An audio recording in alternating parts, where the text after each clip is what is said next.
You're listening to the Cyberwire Network, powered by N2K.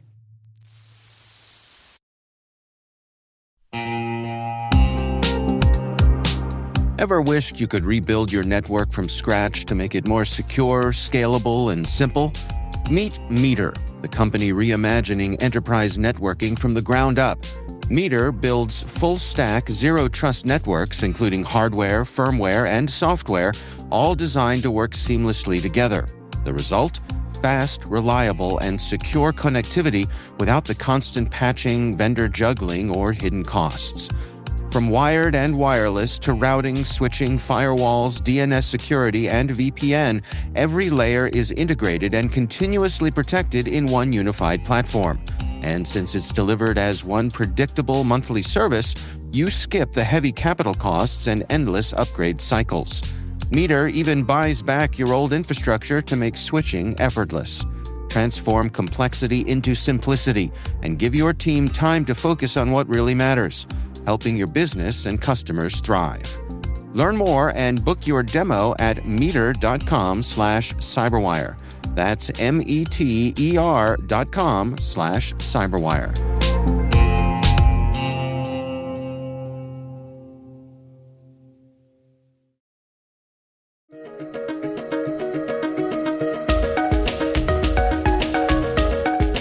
Hello, everyone, and welcome to the CyberWire's Research Saturday. I'm Dave Bittner, and this is our weekly conversation with researchers and analysts tracking down the threats and vulnerabilities, solving some of the hard problems, and protecting ourselves in a rapidly evolving cyberspace. Thanks for joining us.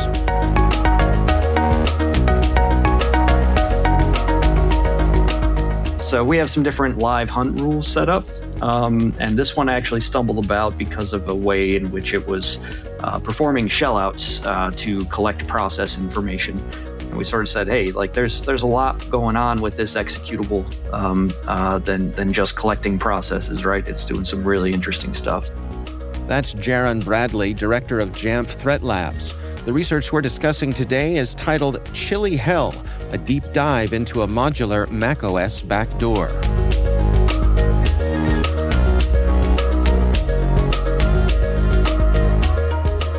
So that's kind of what initially caught our attention, and then the more we looked at it and kind of observed it, we saw it aligned with a report that had been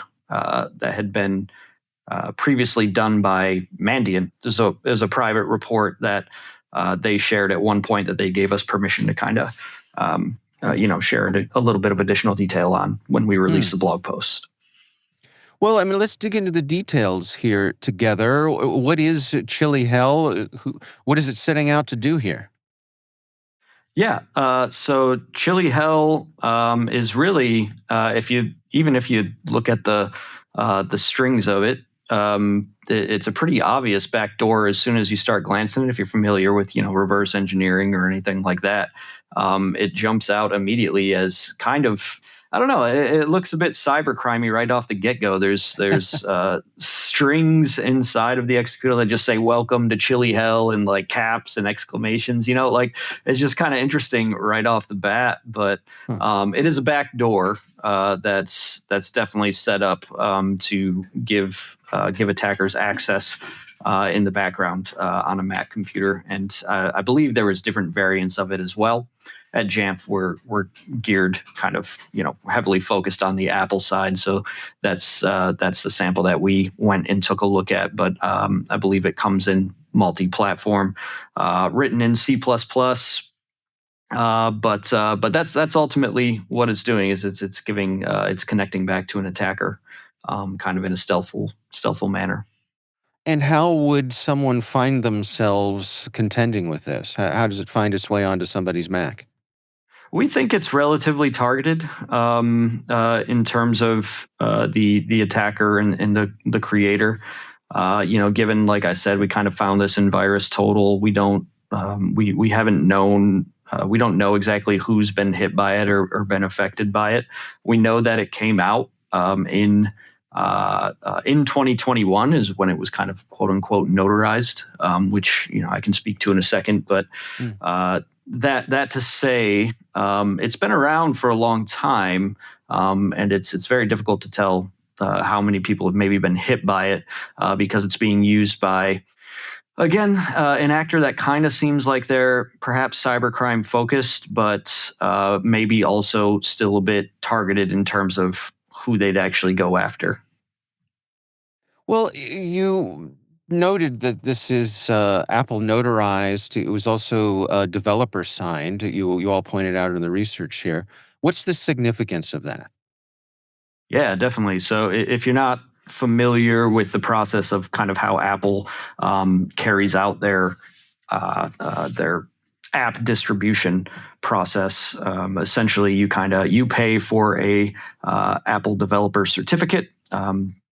You pay that through the Apple developer program generally, and you get this signing certificate where you're able to basically build an app and then you sign it cryptographically saying, hey, like, I, developer XYZ, built this app. I'm assigning it to my account. And in order for like an app nowadays to open without any hiccups, without any pop-ups, without anything that says Apple was unable to scan this app, are you sure you know what you're opening? Stuff like that. In order to not cause any of those pop-ups, you have to be signed and notarized by Apple. Your app does.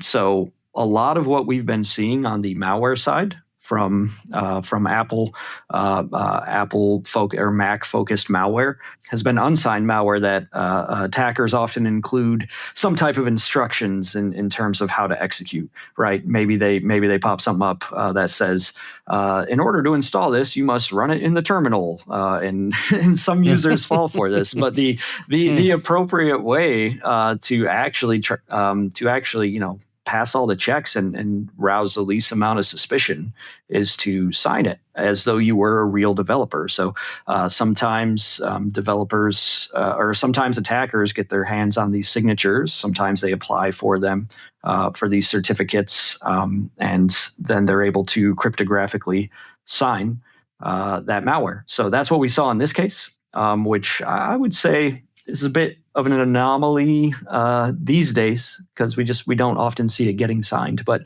even more rare, this one was submitted to Apple and it passed that notarization check. So the second portion that I kind of referred to was notarization, where the before distribution, again, for no hiccups to go off, you have to upload your app to the Apple notarization service, where they perform some type of scan. It's a black box. We don't know what it is. It's just something on their side where they run your app through a number of checks, and they tell you whether or not you get a result on whether or not it's notarized. And if it failed that test, that you generally get a message why. So this being notarized in 2021 would have been around the time Apple was setting up this process. I can't remember the exact year that Apple kind of added this notarization step, but it would have been pretty early. It would have been pretty early in the process, but it's just a bit surprising to still find this kind of completely unmarked in VirusTotal, completely signed and notarized, even to today, I'd say. Yeah, it's an interesting observation. I mean, given that, as you said earlier, that how overt this was and kind of calling itself out as being perhaps up to no good, and yet still managed to make its way through multiple layers of both the being developer signed and Apple notarized. Yeah, and that's kind of one of the plus sides of this whole process that Apple has set up is like, yeah, as soon as the executable is found, it can be unnotarized, right? And that'll essentially cause all those pop-ups to occur on your system once they've revoked that notarization or the Team ID in general. They can revoke that as well, the signing certificate, and now anything that that creator has made will essentially be broken like across all Apple devices, and it won't work. So the response can be very speedy, but when something does slip through like this, like even analysts might be more likely to kind of dismiss it, saying, well, that's signed and notarized, right? That doesn't look like malware.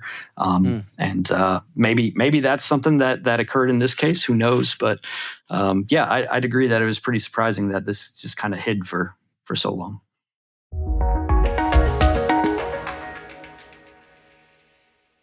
We'll be right back.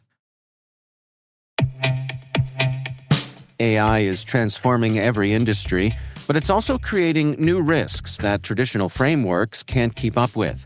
Assessments today are fragmented, overlapping, and often specific to industries, geographies, or regulations.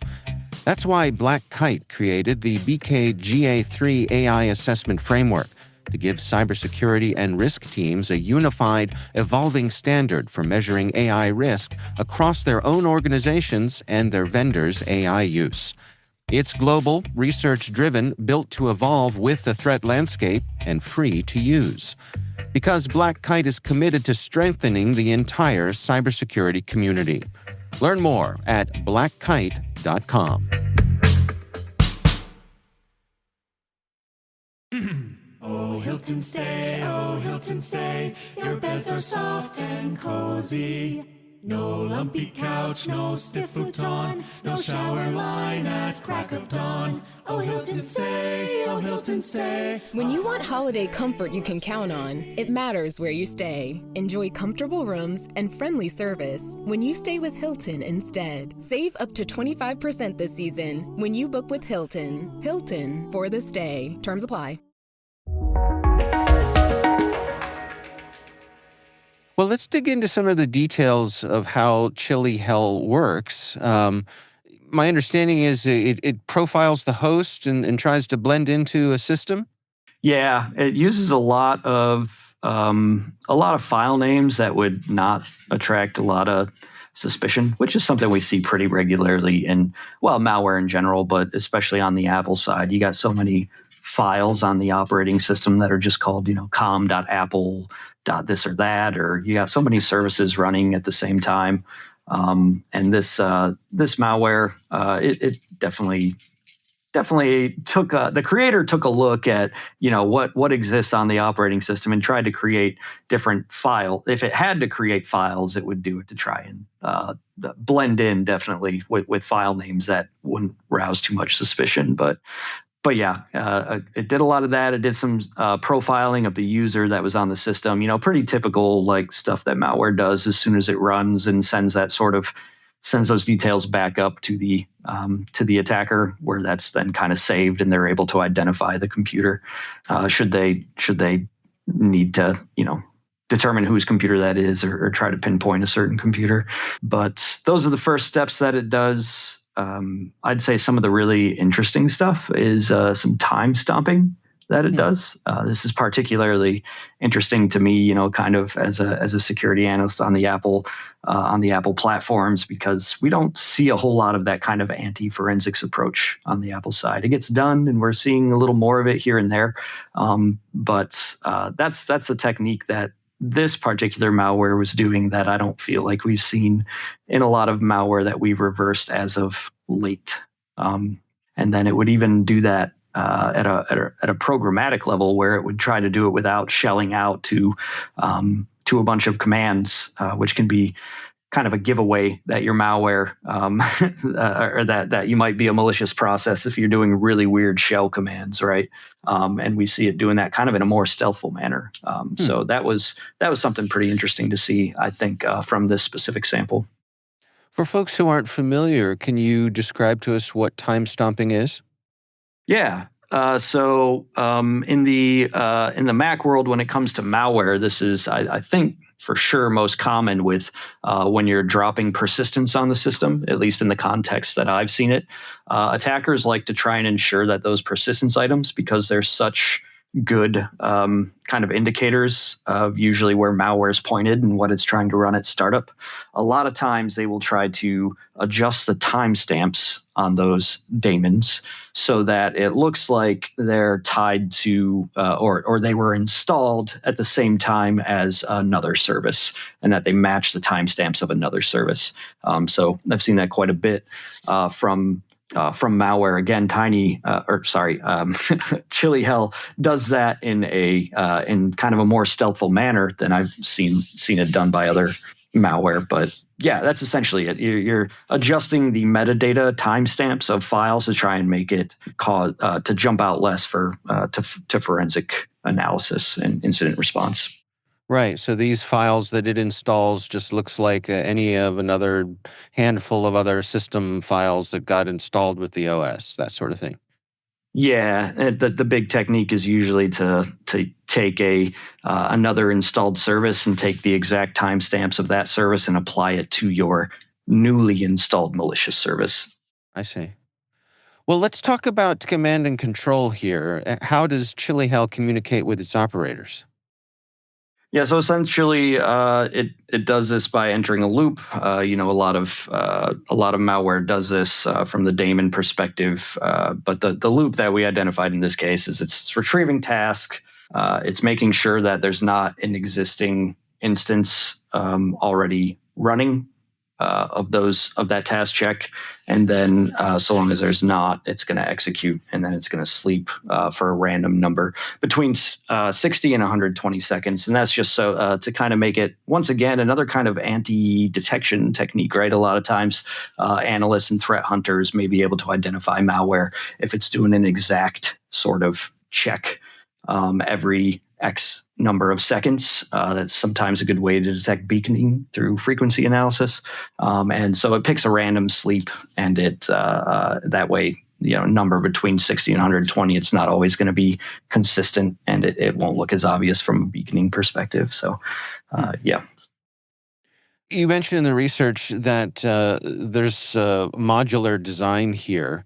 Why is that significant? What are some of the modules that you all were able to find?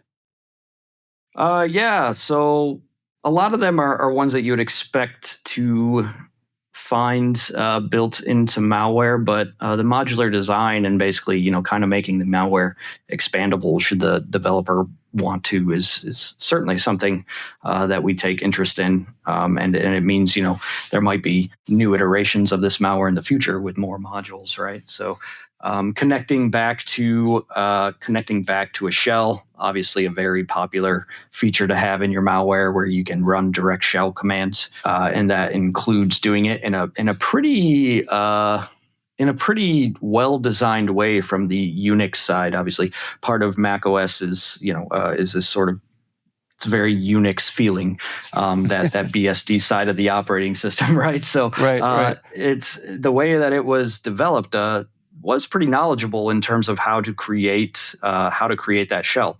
A lot of attackers will do something very hacky and just do this thing where you pass a single command over the network. The malware sees that command, and then it just sort of spews it out and sends all the output back. This was done by actually creating a pseudo terminal, which again, generally you're taking the time to do it correct if you do it that way. So that to me is always an interesting feature in malware, because it kind of dictates how familiar the creator was with the operating system they were going after. Well, I mean, how does Chili Hell compare to the typical macOS malware that you all study? Yeah, great question. I think from a stealth perspective of the executable itself, the second we looked at it, it was pretty obvious. So maybe not super obfuscated or stealthy in that perspective, but I think in terms of the design of it, and again, this design in C++, it's not Go or Nim or some of these other languages that we're seeing lately that kind of have this inherent sort of obscurity when you compile the executable. So maybe that was one of the reasons that it felt so simple to reverse compared to other samples we're seeing as of late. But from the setup and from the attacker knowledge of kind of the Unix side, I'd say it's a little more advanced from the design perspective on that side. We did also see some noisy stuff like a password cracker being included in the as one of the modules that you're referring to, and that's kind of a noisy approach to a solution, is to like actually crack passwords on the system, because you're obviously going to be using a lot of CPU and resource intensive operations to do that. So again, not the stealthiest of malware that we've encountered as of late, but it's still fairly well-developed piece of malware. Yeah. Well, what are your recommendations then? I mean, how should folks best protect themselves here? Yeah, it's funny because a lot of the recommendations that we used to see coming along from the Windows side, right, as the malware market like just kind of exploded on the Windows side a long time ago. As Macs are becoming more popular, like a lot of those recommendations are still the same. They're just coming later than they originally came on the Windows side. So in this case, just with this particular malware, and what the actors were seen historically doing, it comes down to knowing what you're installing. Right. So even in this campaign where the actor in the original campaign, the actor was responsible for installing, basically taking over websites as more of a watering hole attack type of approach. Right. And which makes it very complicated. Like you're on a website you think you trust, and what you're installing you think you're doing legitimately, right? So it can be very difficult, but ultimately what the attacker was having you install was something very pointless, that if you took the second to ask, like, all right, I'm on this website, I trust a website, it wants me to install this. What is it? You have no idea. Like maybe you could just second guess, do you actually need to install it, right? Or take the time to discover what you're installing. So it's a very basic solution, one that just taking the extra second to knowing whether or not you're installing something, figuring that out. Now, from a perspective of from the perspective of what can we as security folks do, right? It comes down more towards the telemetry side, knowing what's being installed, knowing what your employees are installing out there, and making sure you have visibility into those types of questions so that you can identify attacks like this. That becomes more the solution, is making sure you have the right visibility. And I say this as a Mac user with my tongue in my cheek, that perhaps when it comes to malware, our sense of smug superiority needs to be a thing of the past, right? Yeah, absolutely, and that's something that I've been speaking to a lot lately. Again, we've just been seeing the market shift a little more, even in terms of we went on this this journey since the year 2000, where we've gone from like the single, maybe the executive team at a company using an Apple device or a couple Apple devices, to all of a sudden like the entire engineering team is using Apple devices, right? Like your engineering team holds access to so many important computers and so many different important processes at your company, most likely. So this thing where we're like, well, they're on Macs, so we're probably fine. Like that is, as that market share continues to shift a little more, it's getting we have to ask ourselves that a little more and more as Macs become more prevalent and in our environments. So.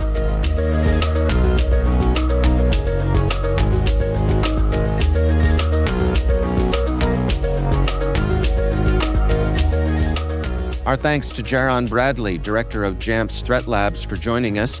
The research is titled Chilly Hell, a deep dive into a modular macOS backdoor. We'll have a link in the show notes. And that's Research Saturday, brought to you by N2K Cyberwire.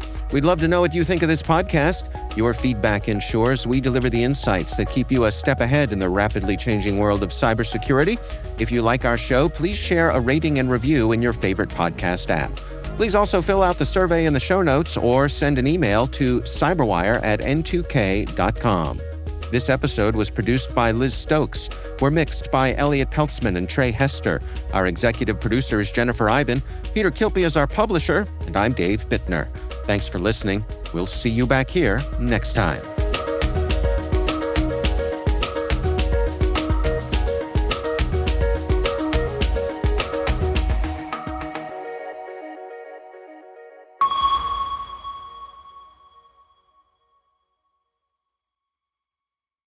Hey, Ryan Reynolds here for Mint Mobile. You know, one of the perks about having 4 kids that you know about is actually getting a direct line to the big man up north. And this year, he wants you to know the best gift that you can give someone is the gift of Mint Mobile's unlimited wireless for $15 a month. Now, you don't even need to wrap it. Give it a try at mintmobile.com/switch. Upfront payment of $45 for 3-month plan equivalent to $15 per month required. New customer offer for first 3 months only. Speed slow after 35 gigabytes if network's busy. Taxes and fees extra. See mintmobile.com.